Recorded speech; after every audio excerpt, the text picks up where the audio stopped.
আসসালামু আলাইকুম দর্শক, আমি আছি এখন সবিপুরে। এই যে দেখুন একটা গাড়ি, এখানে অনেক ভাঙচুর দেখা যাচ্ছে। তো মূলত এখানে কি হয়েছে আমরা একটু জানতে চাই। গাড়িগুলো ভাই এখানে কি হয়েছে একটু বলবেন? কি হয়েছে ভাই এখানে? এ জায়গায় কি হয়েছে? গাড়ি ভাঙা কেন? ট্রেনিংয়ের লোকজন মানে গার্মেন্টসের লোকজন? কেন ভাঙছে? ভাই আমরা তো বলতে পারবেন না? আচ্ছা, আমরা ডিউটিতে ছিলেন তখন আমরা ডিউটি যাচ্ছি। ভাই? এটা কি হয়েছে এখানে একটু বলবেন? আমি পরে আসছি ভাই, আমি ঢাকা গেছিলাম গাড়ি নিয়ে। কেউ জানেন না?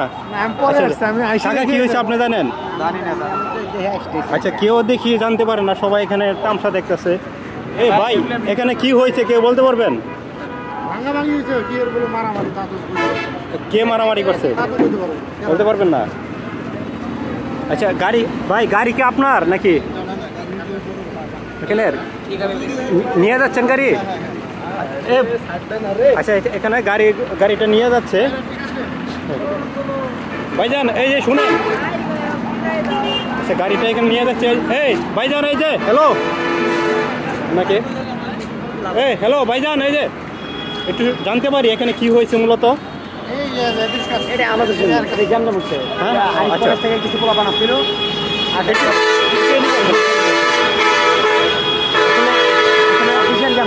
হ্যাঁ ভাই, একটু বলেন কি হয়েছে বিস্তারিত। লাঞ্চের খাবার সময় লোকজন রাস্তার উপর হয়, ওখানে ওই দিক থেকে কিছু ছাত্র আসছিল। আসার পর আমাদের স্টাফের গায়ে হাত দিচ্ছিল এবং ভিতরে গেছিল। এই নিয়ে গ্যামজাম শুরু হয়েছিল মূলত। না, আজকে দুপুরে? আচ্ছা, এটা কি মূলত ছাত্ররা করছে নাকি গার্মেন্টসের শ্রমিকরা করছে? ছাত্ররা। ওরা কি ছাত্র নাকি অন্য কেউ? আরিফ কলেজের ছাত্র। আরিফ কলেজটা কোথায়? কোনাবাড়ি থেকে এখানে করছে। আচ্ছা ভাই, এটা কি আগে কি কোনো মানে সূত্র তো ছিল নাকি? পিকনিকের উদ্দেশ্যে পিকনিকের উদ্দেশ্য দেয় না, সিকিউরিটি লোক পারার জন্য। এই জন্য ওরা জোর হয়ে গেছিল, ধরেছিল।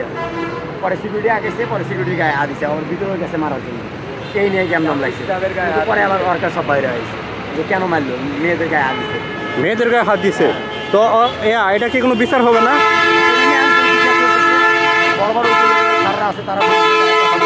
আচ্ছা, আমরা তো জানি যে আমাদের দেশটা নতুন করে স্বাধীন হয়েছে, ঠিক না?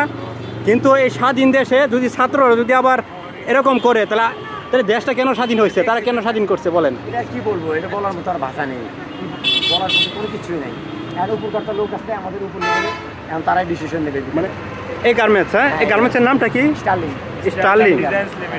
আচ্ছা, তাহলে ভাই আমরা না জানতে পেরেছি যে আবার ওই যে ওইখানে আমি একজনের কাছে জিজ্ঞাসা করছি, ওরা বলছে যে ভাই আসলে ওরা ছাত্র না, এরা অন্য কেউ।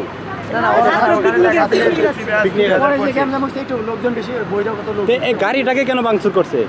এই গাড়ি নিয়ে ওরা আসছিল। এই গাড়ি নিয়ে ওরা ছিল। এই গাড়ি কি তাহলে হয়তো ওরা কোনো রং করছে নাকি ওদের সাথে? হ্যাঁ, এরাই নাশকতা করছে বেশি। নাশকতা করছে, সৃষ্টি হচ্ছে ছাত্ররা। ওরাই সৃষ্টি করছে। আচ্ছা, এখন গাড়িটা কোথায় নিয়ে যাচ্ছে? ওইখানে গ্যারেজে নিয়ে যাচ্ছে। গ্যারেজে? গাড়িটা কোন জায়গায়? এটা গাড়ি আপনি কি গাড়ির সাথে নাকি? না, আপনি অফিসে? এখানে ওই গাড়ির মালিক এসে। মালিক আছে এখানে সামনে আছে? আচ্ছা, কোথায়? আচ্ছা, আমরা একটু যাই ওইদিকে। আচ্ছা, সবাইকে ধন্যবাদ। হ্যাঁ, আচ্ছা যাই ওইদিকে। আমরা পরে জানতে পাইলাম যে এই কাজগুলো করা হয়েছে যে কোনাবাড়ি একটা কলেজের ছাত্ররা এই কাজগুলো করছে। আপনারা ভিডিওতে দেখছেন যে কোন কলেজের ছাত্ররা এই কাজগুলো করছে। তো আমি তাদেরকে বলবো, ভাই তোমাদের মাধ্যমে দেশ স্বাধীন হয়েছে, তোমরা এখানে গ্যাঞ্জামগুলো করতেছো। এটা তোমাদের কাছে এটা আমার প্রশ্ন, কেন করতেছো?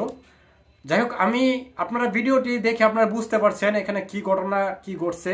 ভিডিওটি সকলেই শেয়ার করে সবার মাঝে পৌঁছে দিবেন, কারণ এই কাজগুলো যদি আমাদের বাংলাদেশে যদি চলমান থাকে তাহলে কিন্তু আমাদের বাংলাদেশ আরো ক্ষতিগ্রস্ত হবে। বাংলাদেশের অর্থনীতির মূল মেরুদণ্ড হচ্ছে গার্মেন্টস শিল্প কারখানা। বাংলাদেশে যদি গার্মেন্টস যদি বন্ধ হয়ে যায় তো দেশে আসবে অভাব, দুর্ভিক্ষ আসবে। তো গার্মেন্টস শ্রমিকদের উপর হামলা, আবার গার্মেন্টসের জিএম এর উপর হামলা করা হয়েছে, এটা কেমন ব্যবহার ভাই? এটা তো আমরা মানতে পারি না। আমি একজন ছাত্র, এজন্য আমি ছাত্র বলে কি কেউর কাছে কি আমি যাই কি কাউকে বিনা অপরাধে মারধর শুরু করব? এটা কি ঠিক? আপনারাই বলেন, এটা কি ঠিক হয়? যাই হোক, আমি আর কথা বাড়াবো না। ধন্যবাদ সবাইকে। আসসালামু আলাইকুম।